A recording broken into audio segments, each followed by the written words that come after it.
ইলিশ মাছের ঝোল রান্না করছি। ইলিশ মাছ রান্না করার জন্য এখানে আমি একটু কাঁচামরিচ আর পেঁয়াজ দিয়েছি। অল্প তেল অল্প ঝাল দিয়ে রান্না করব, কারণ ইলিশ মাছে বেশি মশলা ব্যবহার করতে হয় না, অল্প। আর এটা আমি রান্না করছি যখনই আমি শুনেছি যে আজকে রাতে সেহরি খেতে হবে, তখনই শোনার সঙ্গে সঙ্গে কিন্তু আমি রান্না করতে চলে এসেছি লাউ দিয়ে ইলিশ মাছের ঝোল সেহরি করার জন্য। কারণ লাউ ঠান্ডা তরকারি, লাউ খেলে কিন্তু পেটটা সারাদিন অনেক ঠান্ডা থাকে। এই কারণে আমি অন্য কোনো কিছু রান্না করব না, খুবই কম তেল এবং কম মশলা দিয়ে পাতলা করে ইলিশ মাছের ঝোল করব, এবং এটা দিয়েই আলহামদুলিল্লাহ আমরা সেহরি করব আজকে। পেঁয়াজ মরিচটা একটু বাদামি কালার হয়ে গেছে ভাজতে ভাজতে, এখন লাউ দিয়ে দেব। লাউয়ের উপরে আমি হলুদ, ধনের গুঁড়ো আর একটু লবণ দিয়ে নিয়েছি, দিয়ে দিচ্ছি। এখন সুন্দর মতো কষিয়ে নেব।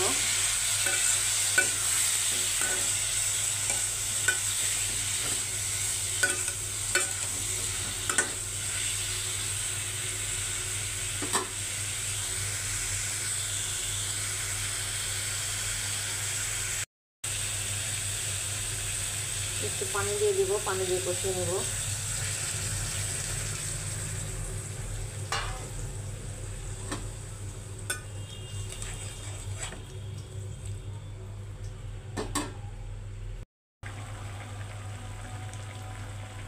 এখন আমার তরকারিটা কিন্তু সুন্দর মতো আমি কষিয়ে নিয়েছি।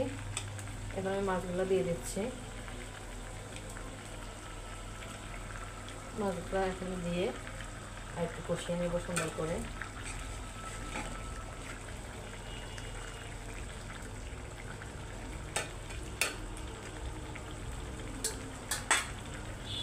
একটু কষানোর পরে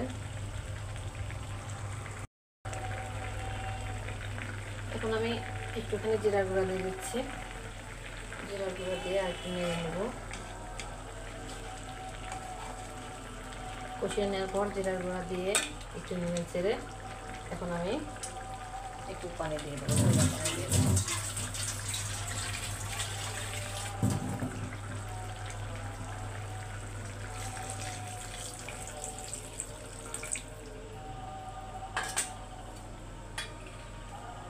বেশি ঝোল রাখবো না।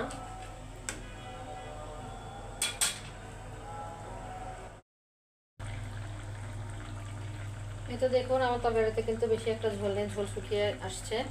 এখন আমি লাস্টে একটু জিরে গুঁড়া দিয়ে নামিয়ে নেব।